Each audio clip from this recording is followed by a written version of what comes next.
মা ও বাবা সম্পর্কে মহান আল্লাহ সুবহানাহু ওয়া তাআলার কত চমৎকার বাণী, কত সুন্দর উপদেশ। চলুন আজকের এই ভিডিওর মাধ্যমে আমরা জানি এবং মানার চেষ্টা করি। যদি তোমার সম্মুখে অর্থাৎ তোমার জীবদ্দশায় তাদের মানে পিতামাতার একজন অথবা উভয়ে বার্ধক্যে উপনীত হন, মানে বৃদ্ধ হয়ে যায়, এবং এই বৃদ্ধ হওয়ার কারণে কোনো কোনো কথা, ওই বাবা মার কোনো কোনো কথা যুবকদের কাছে বিরক্তিকর অনুভব হয়, আর এই কারণে তাদের কোনো কথা তোমার কাছে ভারী মনে হলে তবুও তাদেরকে পর্যন্ত বলো না, আর বাবা মাকে ধমক দিও না, এবং তাদের সঙ্গে খুব আদবের সঙ্গে কথা বলো, এবং তাদের সম্মুখেও বিনয়ের সঙ্গে নত হয়ে থেকো, আর এমন দোয়া করতে থাকো, হে আমাদের পরওয়ারদিগার, আপনি তাদের উভয়ের প্রতি দয়া করুন, যেমন তারা শৈশবে আমাদেরকে লালন পালন করেছেন। আর শুধু বাহ্যিকভাবেই নয়, বরং আন্তরিকভাবে তাদের সম্মান করবে। তোমাদের রব, তোমাদের মালিক, তোমাদের প্রভু তোমাদের অন্তরের অবস্থা উত্তমরূপে জানেন। যদি তোমরা নেক বখত হও আর ভুলবশত যদি কোনো কথা আদবের খেলাফ উচ্চারণ হয়ে যায়, আর তোমরা তওবা করে নাও, তবে তিনি তওবাকারীদের অপরাধ অনেক বেশি ক্ষমা করেন। সূরা বনী ইসরাইলের ব্যাখ্যানুবাদ বা বঙ্গানুবাদ। হযরত মুজাহিদ রাহমাতুল্লাহ হতে উক্ত আয়াতের ব্যাখ্যার প্রসঙ্গে বর্ণনা করা হয়েছে, যদি তারা বৃদ্ধ হয়ে যায়, মানে বাবা মা যদি বৃদ্ধ হয়ে যায় এবং তাদের প্রস্রাব পায়খানাও তোমাদের ধুতে হয়, তবে কখনো পর্যন্ত বলো না, যেমন তারা মানে বাবা মা শৈশবে তোমাদের ছোট্ট সময়ে তোমাদের প্রস্রাব পায়খানা নির্দ্বিধায় ধুয়েছেন। হযরত আলী রাদিয়াল্লাহু তাআলা আনহু বলেন, বেয়াদবির জন্য বলার চেয়েও যদি নিম্ন পর্যায়ের কোনো কিছু হতো, তবে আল্লাহ তাআলা তাও হারাম করে দিতেন। হযরত হাসান রাদিয়াল্লাহু তাআলা আনহুকে কেউ জিজ্ঞেস করল, পিতামাতার অবাধ্যতার পরিমাণ কি? তিনি বললেন, নিজের সম্পদ হতে তাদেরকে বঞ্চিত রাখা, দেখা সাক্ষাৎ ছেড়ে দেওয়া এবং তাদের প্রতি কড়া দৃষ্টি দেখা। হযরত হাসান রাদিয়াল্লাহু তাআলা আনহুকে কেউ জিজ্ঞেস করল, পিতামাতার সঙ্গে কওলে কারিমের অর্থ কি? তিনি বললেন, তাদেরকে আম্মা আব্বা বলে সম্বোধন করা, নাম না নেওয়া। হযরত জুবাইর ইবনে মুহাম্মদ রাহমাতুল্লাহ আলাইহি হতে এর ব্যাখ্যা বর্ণনা করা হয়েছে যে, যখন তারা ডাকেন তখন জি হাজির আছি বলে সাড়া দিবে। হযরত কাতাদা রাহমাতুল্লাহ আলাইহি হতে বর্ণনা করা হয়েছে যে, নরমভাবে কথা বলবে। হযরত সাঈদ ইবনে মুসাইয়াব রাহমাতুল্লাহ আলাইহিকে কেউ জিজ্ঞেস করল, পবিত্র কোরআনের সদ্য ব্যবহারের আদেশ তো অনেক জায়গায় করা হয়েছে, আমি তা বুঝেছি, কিন্তু কওলে কারিমের অর্থ আমার বুঝে আসেনি। তিনি বললেন, কোন কঠিন অপরাধে অপরাধী গোলাম তার কঠোর মেজাজি মনিবের সঙ্গে যেভাবে কথা বলে।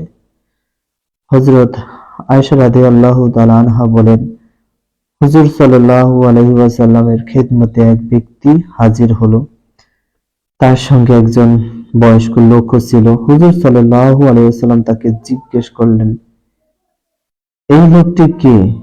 সে বলল, ইনি আমার সম্মানিত পিতা।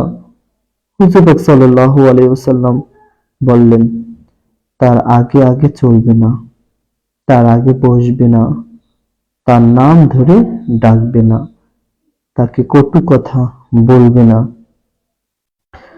হযরত ওয়ারওয়া রাহমাতুল্লাহ এর কাছে কেউ জিজ্ঞেস করলো, পবিত্র কুরআনে পিতামাতার সম্মুখে নত থাকার আদেশ করা হয়েছে, এর অর্থ কি? তিনি বললেন, তারা যদি তোমার অপছন্দের কোনো কথা বলে তবে তাদেরকে বক্র দৃষ্টিতে দেখো না, কেননা মানুষের বিরক্তি প্রথমে তার দৃষ্টি হতেই বোঝা যায়। হযরত আয়েশা রাদিয়াল্লাহু তাআলা আনহা হুজুর সাল্লাল্লাহু আলাইহি সাল্লামের কাছ থেকে বর্ণনা করেন, যে ব্যক্তি পিতার দিকে কড়া দৃষ্টিতে দেখল সে বাধ্যগত সন্তান নয়। হযরত আয়েশা রাদিয়াল্লাহু তাআলা আনহা হুজুর সাল্লাল্লাহু আলাইহি সাল্লামের কাছ থেকে বর্ণনা করেন, যে ব্যক্তি পিতার দিকে কড়া দৃষ্টিতে দেখল সে বাধ্যগত সন্তান নয়। হযরত আব্দুল্লাহ ইবনে মাসউদ রাদিয়াল্লাহু তাআলা আনহু বলেন, আমি হুজুর সাল্লাল্লাহু আলাইহি ওয়াসাল্লামকে জিজ্ঞেস করলাম, আল্লাহ তাআলার কাছে সবচেয়ে বেশি পছন্দনীয় আমল কি? তিনি বললেন, সময় মতো নামাজ পড়া। আমি আরজ করলাম, ইয়া রাসূলুল্লাহ সাল্লাল্লাহু আলাইহি সাল্লাম, এরপর কোন আমল? তিনি বললেন, পিতা মাতার সঙ্গে ভালো ব্যবহার করা। আমি আরজ করলাম, ইয়া রাসূলুল্লাহ সাল্লাল্লাহু আলাইহি সাল্লাম, এরপর কি? তিনি বললেন, জিহাদ। অন্য এক হাদিসে হুজুর পাক সাল্লাল্লাহু আলাইহি ওয়াসাল্লামের ইরশাদ বর্ণিত হয়েছে, আল্লাহ তাআলার সন্তুষ্টি পিতামাতার সন্তুষ্টির মধ্যে এবং আল্লাহ তাআলার অসন্তুষ্টি পিতার অসন্তুষ্টির মধ্যে নিহিত রয়েছে। মাজাহির কিতাবের লেখক লিখেছেন, পিতামাতার হক সমূহের মধ্যে এটিও একটি যে এমন বিনয় ও খোশমোদ অবলম্বন করবে এবং খেদমত করবে যাতে তারা সন্তুষ্ট হয়ে যান। বৈধ কাজে তাদের অনুসরণ করবে, বেয়াদবি করবে না, অহংকারমূলক আচরণ করবে না। যদিও তারা কাফের হয়, নিজের আওয়াজকে তাদের আওয়াজ হতে উঁচু করবে না, তাদেরকে নাম ধরে ডাকবে না, কোনো কাজ তাদের আগে শুরু করবে না, সৎ কাজে আদেশ ও অসৎ কাজে নিষেধের ব্যাপারে নমনীয়তা অবলম্বন করবে। একবার বলবে, যদি কবুল না করেন তবে নিজে ভালো ব্যবহার করতে থাকবে, তাদের জন্য দোয়া ও ইস্তেগফার করতে থাকবে। এই কথাগুলো পবিত্র কুরআন হতে নেওয়া হয়েছে, অর্থাৎ হযরত ইব্রাহিম আলাইহি ওয়াসাল্লামের আপন পিতাকে নসিহত করার বর্ণনা হতে নেওয়া হয়েছে।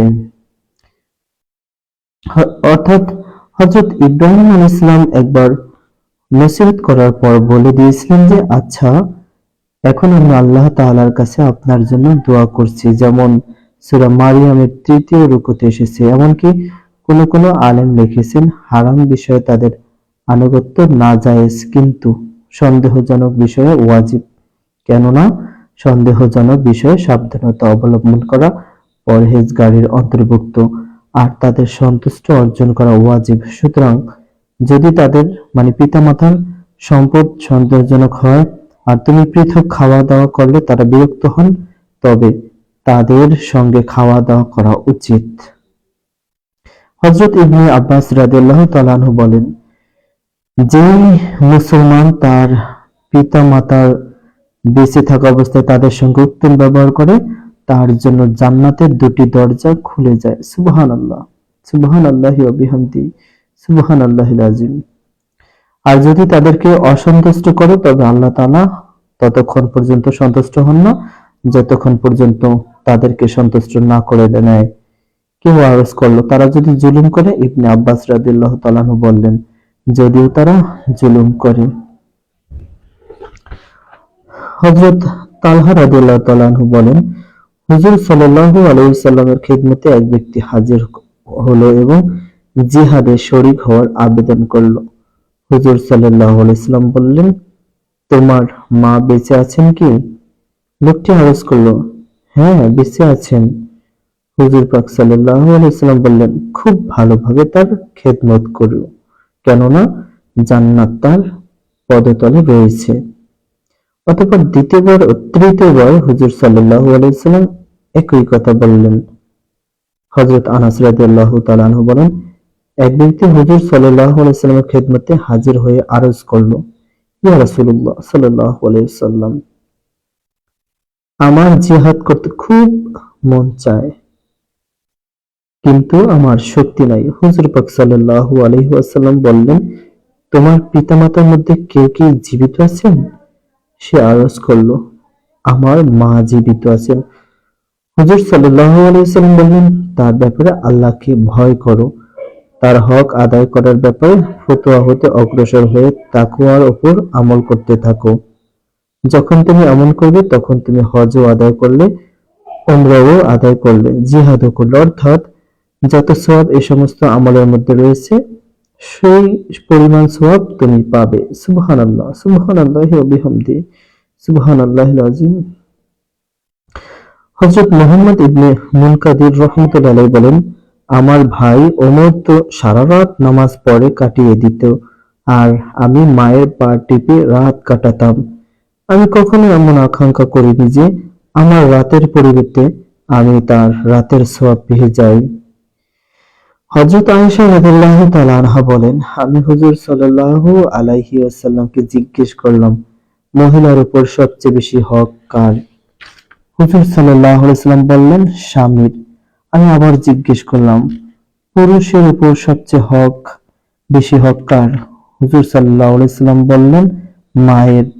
এক হাদিসে হুজুর সাল্লাল্লাহু আলাইহি ওয়াসাল্লামের ইরশাদ রয়েছে, তোমরা অন্যদের স্ত্রীদের ব্যাপারে পবিত্র থাকো, তোমাদের স্ত্রীরাও পবিত্র থাকবে। তোমরা তোমরা তোমাদের পিতামাতার সঙ্গে ভালো ব্যবহার করো, তোমাদের সন্তানরাও তোমাদের সঙ্গে ভালো ব্যবহার করবে। হযরত তাউস রাহমাতুল্লাহি আলাইহি বলেন, এক ব্যক্তির 4 পুত্র ছিল। লোকটি অসুস্থ হলো, পুত্রদের মধ্যে একজন বাকি 3 ভাইকে বলল, তোমরা যদি এই শর্তে পিতার দেখাশোনা করো যে পিতার পরিত্যক্ত সম্পত্তি হতে কিছু পাবে না, তবে তোমরা করো, নতুবা আমি এই শর্তে দেখাশোনা করব যে তার পরিত্যক্ত সম্পত্তি হতে কিছুই নিব না। তারা এতে সম্মত হলো যে তুমি মৃত্যু সত্ত্বে দেখাশোনা করো, আমরা করব না। সে খুব খেদমত করলো, অবশেষে পিতার ইন্তিকাল হয়ে গেল। শর্ত অনুযায়ী সে কিছুই নিল না। রাতে স্বপ্নে দেখলো অনেক ব্যক্তি বলছে, অমুক জায়গায় 100 স্বর্ণ মুদ্রা পুঁতে রাখা আছে, তুমি তা নিয়ে নাও। সে স্বপ্নের মধ্যে জিজ্ঞেস করলো, তাতে কি বরকত হবে? সে বলল, তাতে বরকত নেই। সকালে স্ত্রীর কাছে স্বপ্নের বিবরণ শুনলে সে তা বের করে নেওয়ার জন্য পিটাপিটি করলো, কিন্তু সে মানল না। দ্বিতীয় দিন আবার স্বপ্নে দেখলো এতে অন্যত্র 10টি স্বর্ণমুদ্রার কথা বলা হলো। সে পুনরায় বরকতের প্রশ্ন করলো। লোকটি বলল, তাতে বরকত নেই। সকালে সে স্ত্রীর কাছে এই স্বপ্নের কথাও বলল। স্ত্রী পুনরায় পিটাপিটি করলো, কিন্তু সে মানল না। তৃতীয় দিন সে আবার স্বপ্নে দেখলো কোনো ব্যক্তি বলছে, অমুক জায়গায় যাও, সেখানে তুমি 1টি স্বর্ণমুদ্রা পাবে, তা নিয়ে নাও। সে আবার একই বরকতের প্রশ্ন করলো। লোকটি বলল, হ্যাঁ, তাতে বরকত রয়েছে। সে গিয়ে ওই স্বর্ণমুদ্রাটি নিয়ে এলো এবং বাজার হতে এর বিনিময়ে 2টি মাছ খরিদ করলো। প্রত্যেকটি মাছের ভেতর হতে একটি করে এমন ধরনের মুক্তা বের হলো যা জীবনে কেউ দেখেনি। তখনকার বাদশাহ অনেক পীড়াপিড়ি করে 90টি খচ্চর বোঝাই স্বর্ণের বিনিময়ে মুক্তা 2টি খরিদ করলো। সুবহানাল্লাহ। এক ব্যক্তি হুজুর সাল্লাল্লাহু আলাইহি সাল্লামকে জিজ্ঞেস করলো, আমার উত্তম ও সদ্ব্যবহার পাওয়ার সবচেয়ে বেশি উপযুক্ত কে? হুজুর সাল্লাল্লাহু আলাইহি ওয়াসাল্লাম ইরশাদ করলেন, তোমার মা। ওই ব্যক্তি বলল, তারপর কে ইয়া রাসূলুল্লাহ সাল্লাল্লাহু আলাইহি ওয়াসাল্লাম? রাসূল সাল্লাল্লাহু আলাইহি ওয়াসাল্লাম বললেন, তোমার মা। ওই ব্যক্তি আবার বলল তৃতীয়বারের মতো, তারপর কে?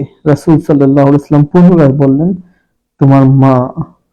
ওই ব্যক্তি আবার বলল চতুর্থবারের মতো, তারপর কে?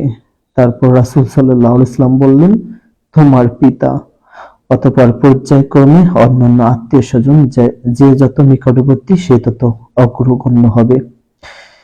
মিশকাত, বুখারী, মুসলিম শরীফের এই হাদিসটি।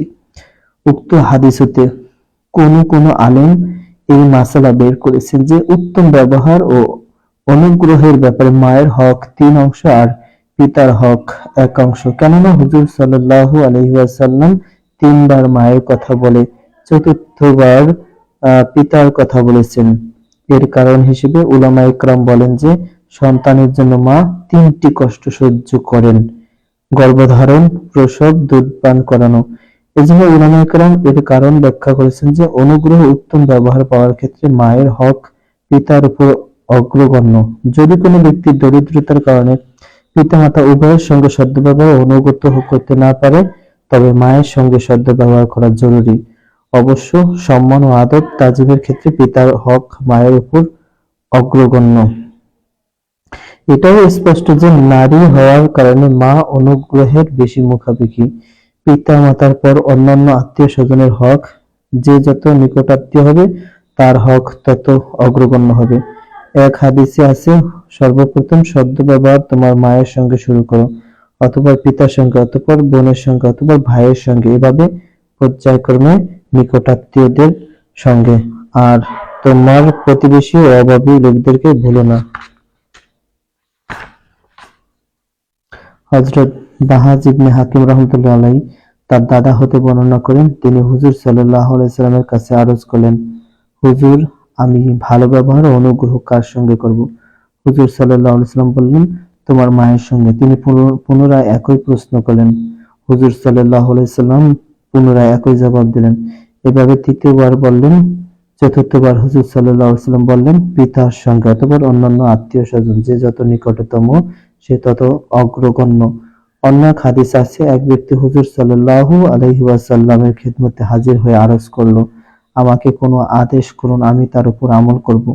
হুজুর সাল্লাল্লাহু আলাইহি সাল্লাম বললেন, তোমার মায়ের সঙ্গে উত্তম ব্যবহার করো। দ্বিতীয় ও তৃতীয়বারের মতো হুজুর সাল্লাল্লাহু আলাইহি সাল্লাম বললেন, পিতার সঙ্গে উত্তম ব্যবহার করো। এক হাদিসে আছে, তিনটি বিষয় যার মধ্যে পাওয়া যাবে, আল্লাহ তাআলা মৃত্যু তার জন্য সহজ করে দিবেন এবং তাকে জান্নাতে প্রবেশ করাবেন। দুর্বলের প্রতি, ১ নম্বরে দুর্বলের প্রতি দয়া, ২ নম্বরে পিতামাতার প্রতি মমতা এবং ৩ নম্বরে অধীনস্থদের প্রতি অনুগ্রহ। হুজুর সাল্লাল্লাহু আলাইহি ওয়াসাল্লাম ইরশাদ করেছেন, যে ব্যক্তি কামনা করে যে তার রিজিক প্রশস্ত করে দেওয়া হোক এবং তার পদচিহ্নসমূহে বিলম্ব করা হোক, সে যেন আত্মীয়-স্বজনের সঙ্গে সদ্ব্যবহার করে। মিশকাত, বুখারী ও মুসলিম শরীফের এই হাদিসটি।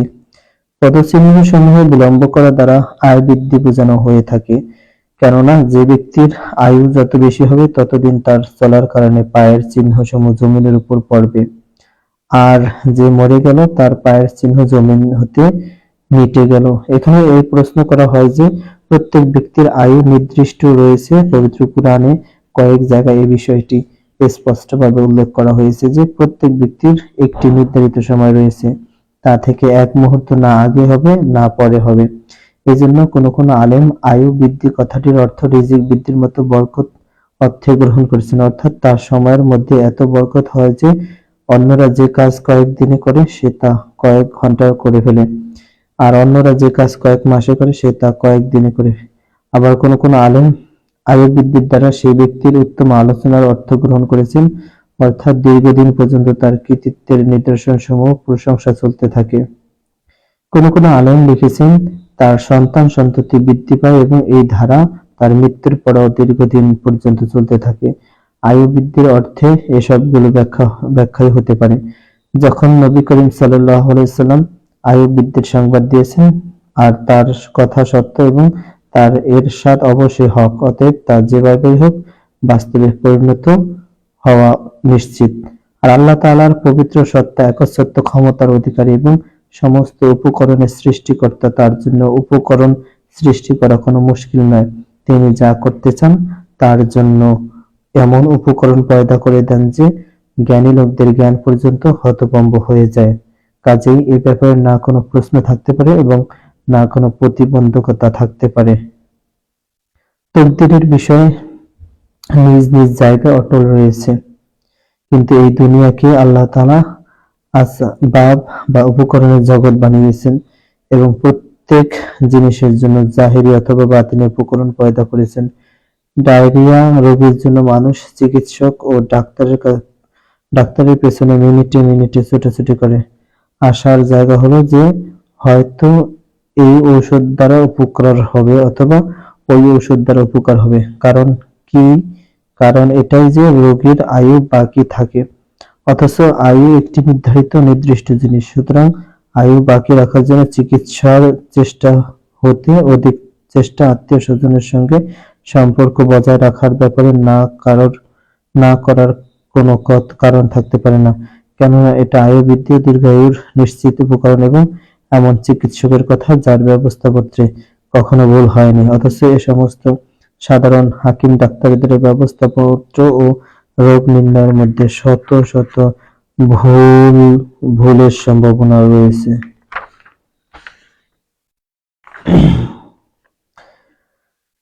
উপরে বর্ণিত হুজুর পাক সাল্লাল্লাহু আলাইহি ওয়াসাল্লামের এই ইরশাদ বিভিন্ন হাদিসে বিভিন্নভাবে বর্ণিত হয়েছে, সুতরাং এতে কোনো রূপ দ্বিধা বা সন্দেহের অবকাশ নেই। এক হাদিসে হযরত আলী রাদিয়াল্লাহু তাআলা আনহু হতে বর্ণনা করা হয়েছে, যে ব্যক্তি একটি বিষয়ের দায়িত্ব নিবে, আমি তার জন্য 4টি বিষয়ের দায়িত্ব গ্রহণ করব। যে ব্যক্তি আত্মীয় স্বজনের সঙ্গে সদ্ব্যবহার করে তার আয়ু দীর্ঘ হয়, আত্মীয় স্বজন তাকে মহব্বত করে, তার রিজিক প্রশস্ত হয় এবং সে জান্নাতে দাখিল হয়। সুবহানাল্লাহ। হুজুর সাল্লাল্লাহু আলাইহি ওয়াসাল্লাম হযরত আবু বকর সিদ্দিক রাদিয়াল্লাহু তাআলা আনহুকে বললেন, 3টি বিষয় সম্পূর্ণ সত্য এবং নিশ্চিত। 1. যার উপর জুলুম করা হয় আর সে ক্ষমা করে তার মর্যাদা বৃদ্ধি পায়। 2. যে ব্যক্তি সম্পদ বৃদ্ধি করার জন্য সওয়াল করে তার সম্পদ কমে যায়। 3. যে ব্যক্তি দান খয়রাত ও আত্মীয় স্বজনের সঙ্গে সদ্ব্যবহারের দরজা খুলে দেয় তার সম্পদ বৃদ্ধি পায়। ফকি আবুল লাইস রহমতুল্লাহ আলাইহি বলেন, আত্মীয়তার সম্পর্ক বজায় রাখার মধ্যে 10টি জিনিস প্রশংসনীয়। এতে আল্লাহ তাআলার সন্তুষ্টি ও রেজামন্দি রয়েছে, কেননা আল্লাহ পাক আত্মীয় স্বজনের সঙ্গে সদ্ব্যবহারের হুকুম করেছেন। 2. আত্মীয় স্বজন আনন্দিত হয়। হুজুর সাল্লাল্লাহু আলাইহি সাল্লামের পবিত্র ইরশাদ রয়েছে, সর্বোচ্চ আমল হলো মুমিনকে খুশি করা। 3. এতে ফেরেশতারাও অত্যন্ত আনন্দিত হয়। 4. মুসলমানদের পক্ষ হতে তার প্রশংসা করা হয়। 5. এতে অভিশপ্ত শয়তানের বড় কষ্ট হয়। 6. এর কারণে আয়ু বৃদ্ধি পায়। 7. রিজিক বরকত হয়। 8. মৃত ব্যক্তিরা এতে আনন্দিত হয়। যাদের বাপ-দাদা ইন্তেকাল করেছেন তারা এর সংবাদ পেয়ে আনন্দিত হয়। 9. পারস্পরিক সম্পর্ক শক্তিশালী হয়। যখন তুমি কাউকে সাহায্য করবে, কারো প্রতি অনুগ্রহ করবে, তোমার প্রয়োজন ও কষ্টের সময় সে আন্তরিকভাবে তোমাকে সাহায্য করতে চাইবে। 10. মৃত্যুর পরেও তুমি এর সওয়াব পেতে থাকবে, কেননা তুমি যাকে সাহায্য করবে তোমার মৃত্যুর পরও সর্বদা সে তোমাকে স্মরণ করে নেক দোয়া করতে থাকবে। হযরত আনাস রাদিয়াল্লাহু তাআলা আনহু বলেন, 3 প্রকারের লোক কিয়ামতের দিন রহমতের আরশের ছায়াতে থাকবে। 1. আত্মীয় স্বজনের সঙ্গে সদ্ব্যবহারকারী। দুনিয়াতেও তার আয়ু বৃদ্ধি করা হয়, রিজিকের প্রশস্ততা দান করা হয় এবং তার কবরকেও প্রশস্ত করে দেওয়া হয়। 2. ওই মহিলা যার স্বামী মারা গিয়েছে অথবা সে ছোট্ট ছোট্ট সন্তানের লালন পালনের খাতিরে তাদের জওয়ান হওয়া পর্যন্ত বিবাহ বন্ধনে আবদ্ধ হয় না, যাতে তাদের লালন পালনে অসুবিধা সৃষ্টি না হয়। 3. ওই ব্যক্তি যে খানা প্রস্তুত করে এতিম মিসকিনদেরকে দাওয়াত দেয়। প্রিয় প্রিয় ভিউয়ার্স, এই ভিডিওতে হাদিস বর্ণিত হইল পিতামাতা সম্পর্কে এবং আত্মীয়র সাথে সম্পর্ক বজায় রাখার সম্পর্কে। আল্লাহর হাবিব শেষ করব এই আল্লাহর হাবিব বিশ্বনবী মুহাম্মদ সাল্লাল্লাহু আলাইহি ওয়াসাল্লামের সর্বশেষ একটি হাদিস উপস্থাপনের মাধ্যমে। আর সেই বিখ্যাত হাদিসটি হচ্ছে, বাল্লিগু আন্নি ওয়ালাউ আয়া। আল্লাহর হাবিব বিশ্বনবী মুহাম্মদ সাল্লাল্লাহু আলাইহি ওয়াসাল্লাম বলেন যে, আমার পক্ষ হতে একটি বাণী হইলেও অপরের নিকট পৌঁছিয়ে দাও। আসসালামু আলাইকুম ওয়া রাহমাতুল্লাহি ওয়া বারাকাতুহু।